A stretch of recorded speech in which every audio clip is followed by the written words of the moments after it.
여러분 안녕하십니까?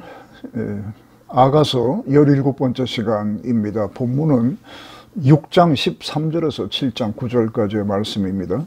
오늘 본문은 세 부분으로 나누어서 말씀을 드리겠습니다. 첫째는 6장 13절 이것은 남성과 여성으로 구성된 코러스가 서로 이게 짤막한 대사를 주고받는 것으로 되어 있고, 두 번째 7장 1절에서 9절 상반절은 왕이 여성의 몸을 부분별로 나누어서 예찬하는, 소위 이것을 와스프라고 하는데 왕의 와스프로 되어 있습니다. 그리고 세 번째 부분은 7장 9절 하반절인데 이 왕의 와스프에 대한 여인의 반응이 기록이 되어 있습니다.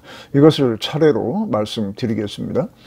먼저 6장 13절에 남녀 코러스의 대사를 보도록 하겠습니다. 상반절은 돌아오고 돌아오라 술람미 여자야, 돌아오고 돌아오라 우리가 너를 보게 하라, 이렇게 되어 있는데 이건 남성 코러스의 대사입니다.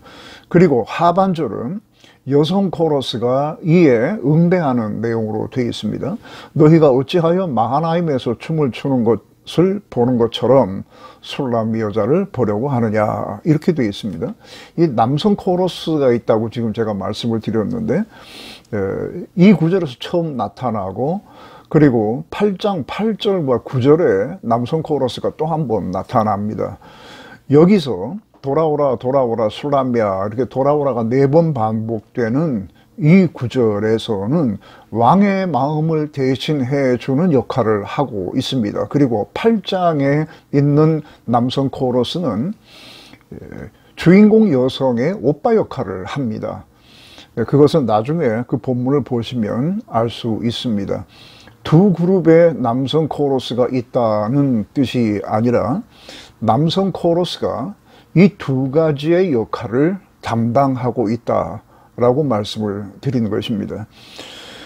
여기서 주인공 여인을 술람미 여자라고 부르는 말이 나옵니다. 아가의 여주인공을 보통 우리가 술람미라고 말하는데 이 술람미라고 하는 이름은 상당히 좀 어색한 것이긴 합니다. 술람미라고 하는 말은 술람 지역 출신 사람이다, 그런 뜻입니다. 지금 이 본문의 술람미 여자를 히브리어 그대로 옮기면은 하술람밋입니다. 하는 관사이고 술람미는 술람 지역 사람이라는 뜻이고, 제가 이 말을 할 때에 술람미트라고 해서 끝에 이게 트라고 하는 발음을 했습니다. 이 트는 여성을 나타내는 의미입니다. 그러니까 술람 지역에 여성들이 많을 테니까 앞에 관사를 붙여서, 정관사를 붙여서 그 여인, 술람 지역에 있는 그 여인이라고 부르는 것입니다. 옛날 어른들께서 뭐 경주댁, 안성댁 이런 식으로 결혼한 여성들을 부르는 것을 제가 많이 듣고 자랐습니다. 그런 식으로 말한다면 술람댁 정도 되는 말입니다.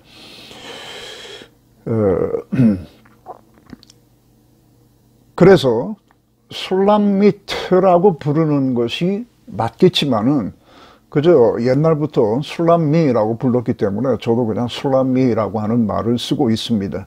술람이라고 하는 것은 우리 귀에 익은 수넴이라고 하는 지역일 가능성이 높습니다. 열왕기하 4장에서 엘리사를 극진하게 대접하였던 수넴 여인이 살았던 바로 그곳입니다. 갈릴리 서쪽에 있던 그 지역입니다. 또 역사가 요세퍼스라고 하는 사람이나 또 아주 저명한 성경학자인 제롬이라고 하는 사람이 있는데, 그분들의 주장에 따르면은 이곳은 나사렛 동남쪽 약 10km 지점에 있었던 수렘이라고 하는 지역이다, 이렇게 말을 합니다. 어느 것이 맞는지 모르지만은 그 둘 중에 하나라면 아가 이야기가 펼쳐지고 있는 지역적인 배경은 예루살렘이 아니라 북쪽 지역, 유다의 북쪽 지역, 갈릴리 지역 어디 그쪽 부분인 것으로 생각이 됩니다. 돌아오라 라고 하는 말은 물리적 방향이나 심정적인 방향을 돌이키라고 하는 뜻의 명령형입니다. 왕이나 그 주변 사람들은 이미 술람미의 마음이 왕에게서 멀어졌다고 하는 것을 다 눈치챘습니다. 그래서 남성 코러스가 돌아오라 라고 이렇게 한 것은 왕의 마음을 대변하는 것이라고 말씀드렸습니다.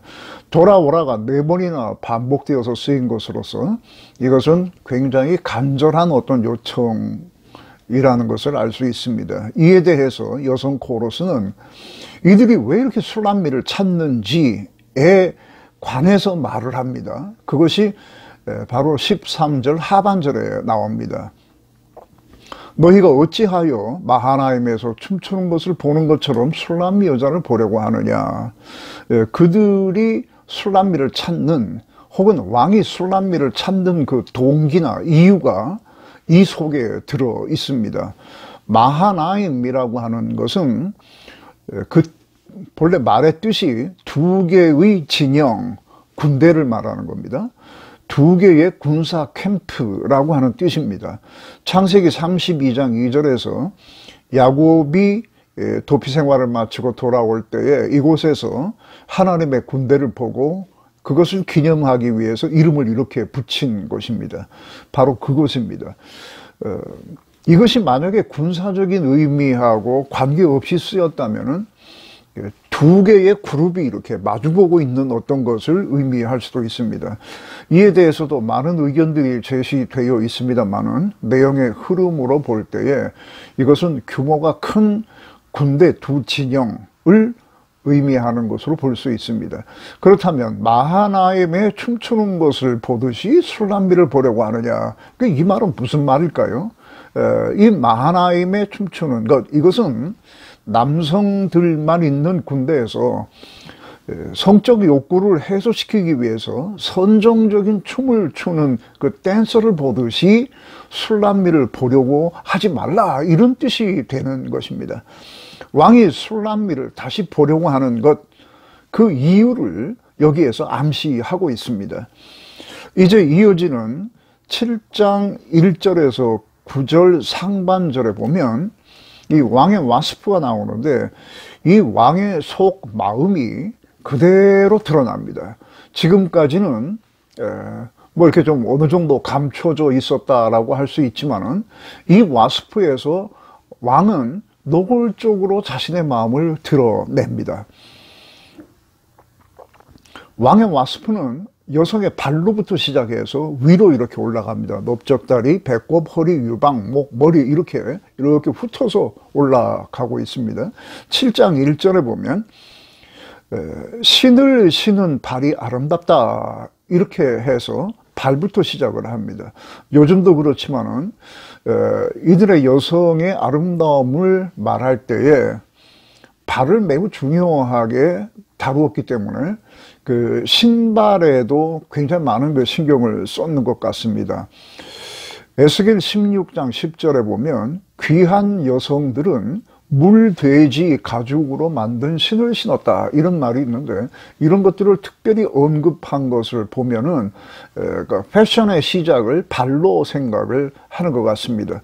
그리고 다음에 둥근 넓적다리라고 하는 말이 나옵니다. 이것은 다리의 윗부분을 말하는 것이기보다는 골반과 연결되는 둔부 아래쪽, 즉 둔부에 속하는 겁니다. 다리의 일부가 아니라 둔부의 일부를 의미합니다. 이것이 둥글어서 숭년공이 만든 구슬꿰미 같구나 라고 말을 했는데 이거는 반달형의 얇은 그 은판에 정교한 구슬을 이렇게 달아놓은 그런 그 장식품을 말하는 것으로서 이렇게 그 둥근 둔부의 모습을 묘사하고 있습니다. 왕의 시선이 지금 무엇을 보고 있는지 알 수 있는 말입니다. 그리고 2절에 보면 배꼽은 포도주를 가득히 부은 둥근 잔 같다고 했는데 여기서 둥근 잔이라고 하는 것은 비교적 큰 항아리나 양푼 이런 말로 번역되는 말입니다. 섞은 포도주라고 하는 것은 뭐 술을 이것저것 섞어서 도수를 올린 그런 포도주를 말하는데, 파티할 때는 이렇게 큰 양푼 같은 데다가 그 술을 담아놓고 개인잔으로 이게 떠서 마시는 모양입니다. 바로 그것을 말합니다. 마린 포프라고 하는 학자가 그 지역에서 출토된 이와 비슷한 것을 봤다고 하는 기록이 있습니다.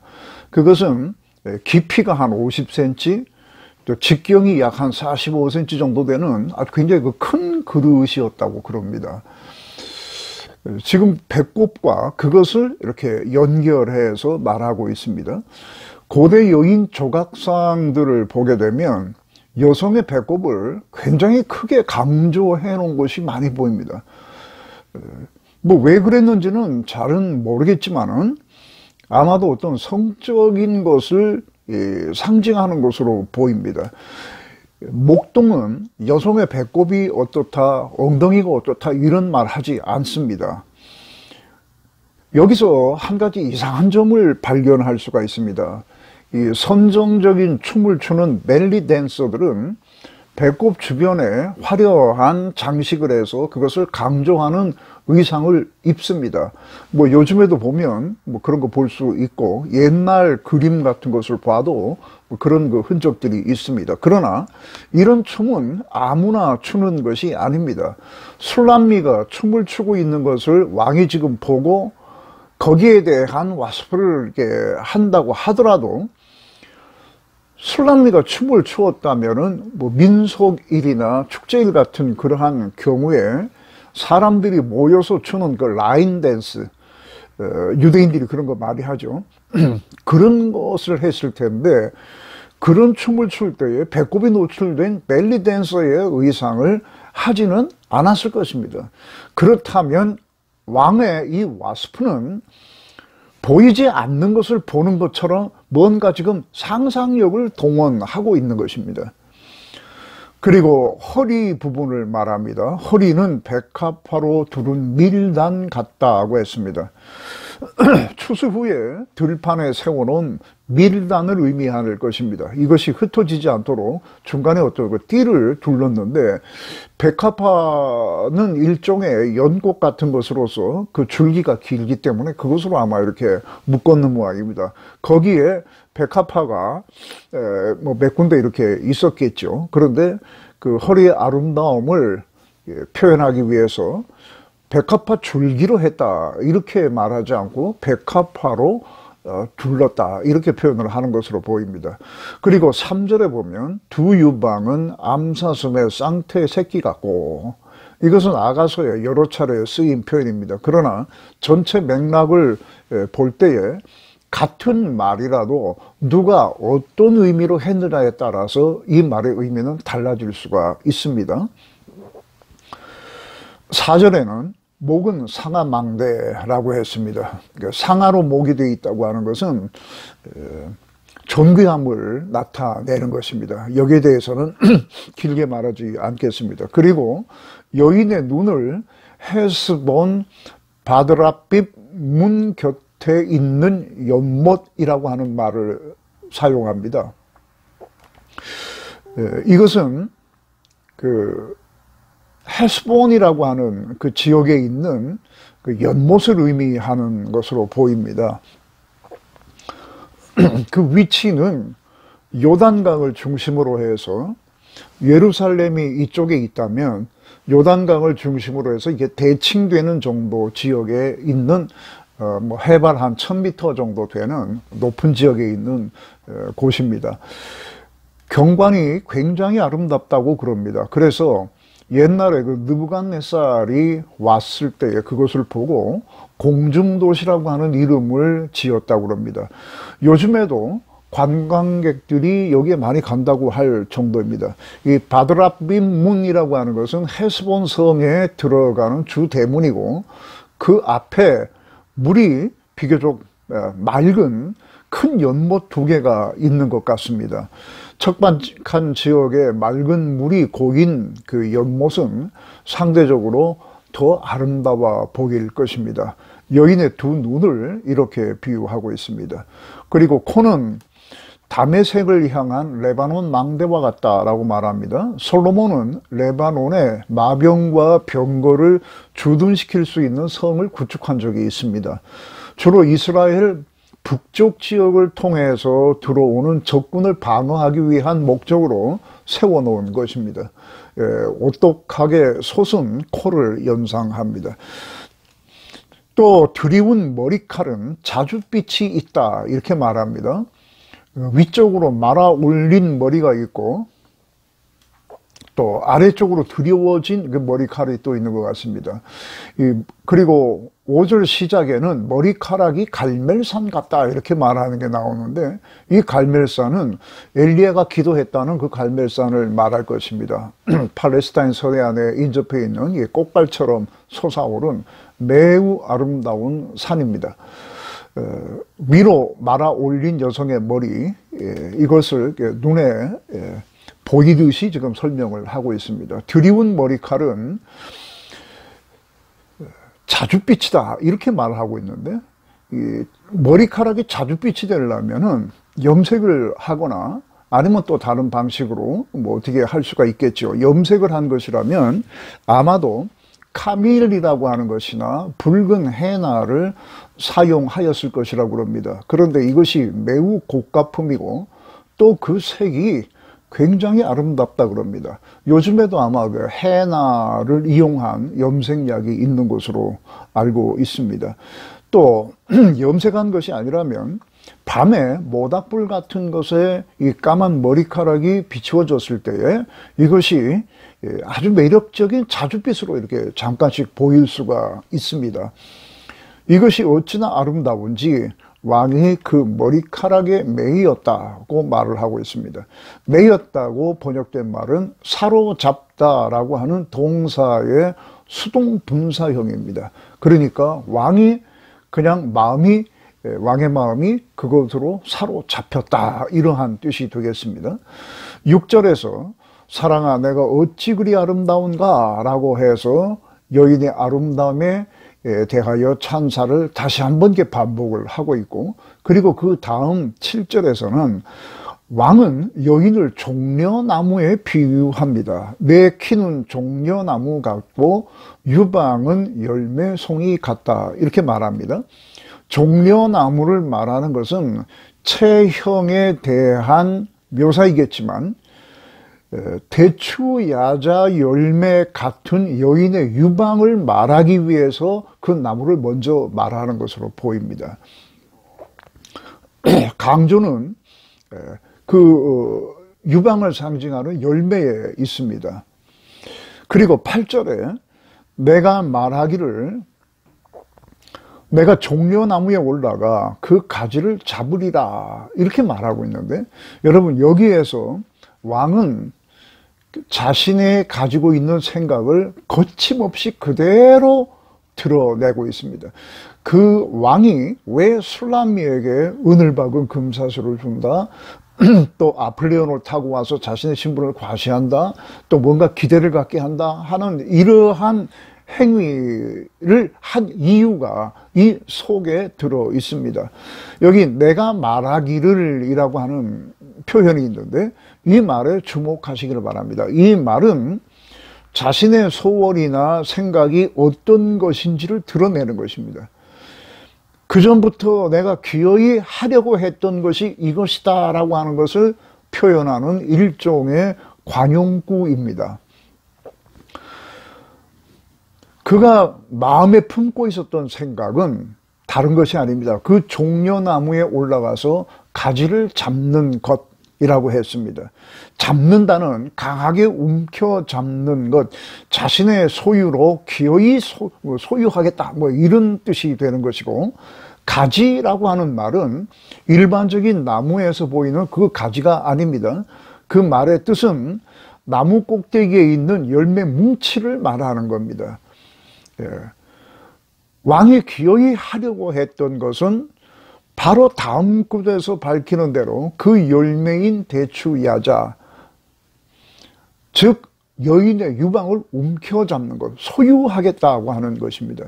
그것이 왕이 마음속에 늘 품고 있었던 생각이라는 겁니다. 내가 말하기를 이라고 하는 것은 그런 뜻입니다. 이쯤 되면 누구라도 짐작할 수 있습니다. 우리는 지금 현재 다른 문화에 살고 있기 때문에 이러한 말을, 이런 설명을 들어야 알지만은, 아가를 직접 듣거나 보는 사람들은 누구나 다 아는 말입니다. 왕이 기어이 하려고 마음먹었던 것은 여인의 몸을 이렇게 정복하고 탐닉하겠다고 하는 것입니다. 그리고 내 유방은 포도송이에서 그 포도송이는 여인의 유두를 우회적으로 표현하는 말입니다.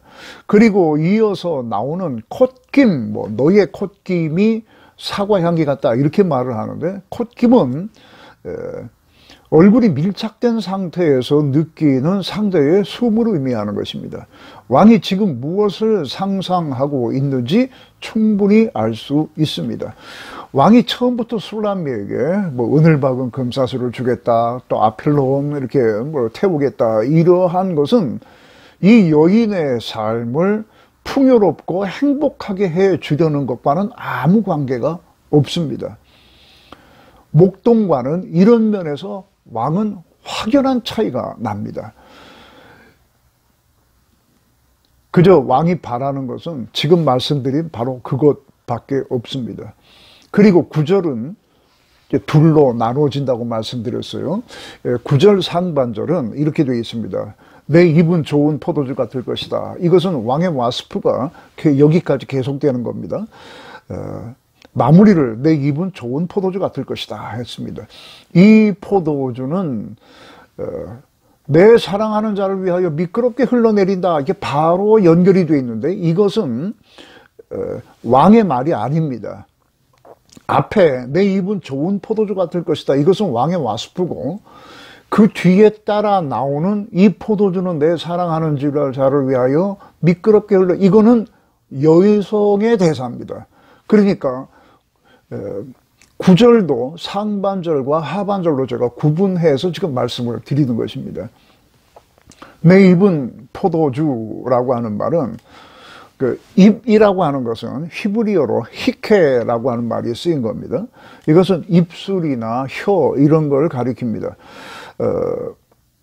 또 어떤 성경은 말로 번역한 성경도 있습니다만은, 바로 앞에 유방을 움켜잡는다 하는 것과 이게 관련해서 본다면 이건 입맞춤을 말하는 것입니다. 그것이 매우 좋은 포도주와 같은 느낌을 준다고 말합니다. 이 왕의 와스프는 여기에서 이제 끝납니다. 그리고 이 9절 하반절, 제가 조금 전에 그 여성의 대사라고 한 이 구절을 보면 여기서 또 한 차례 아주 놀라운 반전이 일어납니다. 입맞춤이 좋은 포도주 같다라고 하는 왕의 와스프를 들은 이 여인은 즉각 그 포도주와 자신이 마음으로 사랑하는 자 목동과 연결시킵니다. 은을 박은 금사슬을 말할 때도 이 여인은 그렇게 생각했습니다. 그렇게 했습니다. 그리고 아필레온을 왕이 타고 오는 것을 보면서도 심상 속에서 목동과 먼저 대화를 나누었습니다. 이러한 유혹의 말에 이게 빠져들어가지를 않습니다. 물론 약간의 요동은 있었다고 제가 계속 말씀을 드립니다만은 빠져들어가지를 않습니다.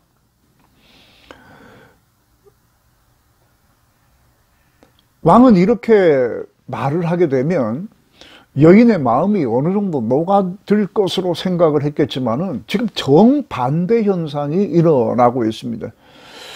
이 부분에도 많은 학자들이 서로 다른 의견을 제시하는데, 그것은 저의 책 313에서 315페이지에 자세히 써 있습니다. 궁금하신 분들은 그걸 보길 바랍니다. 자, 이 포도주는 내 사랑하는 자를 위하여 미끄럽게 흘러내린다, 이렇게 말했는데, 이것을 제가 지금 여성의 대사라고 말씀드리는 이유는 여기서 내 사랑하는 자가 도디이기 때문에 그렇습니다. 도디는 여성이 남성에게 하는 말입니다. 남성이 여성에게 내 사랑이라고 말할 때는 라야티라고 하는 말을 씁니다. 그러니까 이것은 여성의 대사인 겁니다. 같은 구절이라도 상반절은 왕이 말하는 것이고 이 하반절은 여성의 대사라고 하는 것을 다시 한번 강조드립니다. 흘러내리다는 문자적으로 가다, 떠나다 이런 뜻이 있습니다만은 액체에다 이런 말을 쓸 때는 흘러내리다가 가장 자연스러운 번역입니다. 그리고 미끄럽게라고 하는 말은 이곳에만 쓰인 말이긴 합니다만은 뭐 부드럽게 움직인다 이런 뜻을 갖는다고 합니다.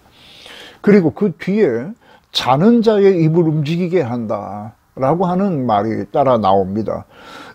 이건 역시 여러 가지의 해설이 있습니다만은 자는 자를 깨운다라고 했을 때 이 자는 자는 뭔가 좀 이렇게 그 활력이 떨어진 자, 뭔가 활동이 멈추어진 자 이런 것을 의미하는 것으로 상당히 피곤한 사람을 의미하는 것으로 보입니다. 그 사람의 입을 움직이게 한다라고 하는 것은 피곤한 사람이 다시 활력을 얻었다 이런 뜻이 되는 겁니다. 목동일을 하느라 어느 정도 지쳐 있을 것 같은 사랑하는 자에게 그 좋은 포도주, 이것이 그 여인 자신일 수도 있습니다. 그것을 주고 싶다는 겁니다. 그렇게 해서 활력을 주고 싶다. 이러한 뜻이 되는 겁니다. 진정한 사랑이라고 하는 것은 항상 이런 식으로 나타납니다. 좋은 것을 보면 사랑하는 자가 먼저 생각이 나는 거 여러분도 아마 다 경험하셨을 겁니다. 좋은 경치를 본다든가 좋은 음식을 대할 때 뭐 돌아가신 아버지나 어머니가 생각난다든가 뭐 아니면은 자녀 집에 있는 자녀가 생각난다든가 뭐 누구나 다 경험을 그렇게 해봤을 겁니다. 은을 박은 금사슬 또 뭐 아폴리온 이런 것들이 의미하는 것 그 이상의 것이 여인에게 주어진다 하더라도 그것이 이 술람미를 사로잡지를 못합니다. 술람미의 탁월한 도덕성이나 아니면은 준법 정신 아니면은 그의 강력한 의지 이런 것으로 그것을 이겨내는 것이 아니라 목동에 대한 진정한 사랑, 깊은 사랑이 이런 것을 이렇게 만들어 나가는 겁니다. 여기까지만 봐도 아가의 저자가 말하고 싶어 하는 것을 우리는 충분히 읽어낼 수가 있습니다. 사탄은 우리들에게 하나님 없는 자유, 또 하나님이 주신 것보다 더 화려하고 풍성한 것을 줄 수 있다고 하지만은 사실 그러한 제안은 가능하지도 않을 뿐만 아니라 우리의 행복을 위한 것이 아닙니다. 사탄의 목적은 오직 하나입니다. 그들의 사탄이 가지고 있는 것은 우리들의 행복이 아닙니다. 하나님을 떠나게 할 수만 있다면 우리를 벼락부자로도 만들 수 있고 아니면 반대로 날마다 이웃에게 꿇어 다니는 사람이 되게 할 수도 있습니다. 목적은 그거 하나입니다. 하나님의 영광을 아무것도 아닌 것으로 만들고 자신이 그 자리에 오르려고 하는 것뿐입니다. 왕은 술람미 행복에는 아무 관심도 없습니다. 그냥 그가 늘 말해 오던 것은 늘 마음속에 품고 있었던 것은 나무에 올라 그 열매를 움켜잡는 것 이것이 다 드러나고 말았습니다. 창세기 3장에서 아담과 하와를 유혹하던 사탄의 작업은 새하늘과 새 땅이 올 때까지 계속될 겁니다. 이것을 이겨낼 수 있는 것은 우리들의 지혜도 아니고 우리의 도덕성도 아니고 훈련된 우리의 강한 의지도 아닙니다. 오직 하나님의 사랑을 알고 그 사랑에 감복하고 또 하나님을 진심으로 사랑하는 그것에서 나오는 능력으로 이런 것들이 극복되는 것입니다. 신앙의 초점을 어디에 맞춰야 할 것인지 이것을 잘 생각하시면서 신앙생활을 이어가시기를 바랍니다.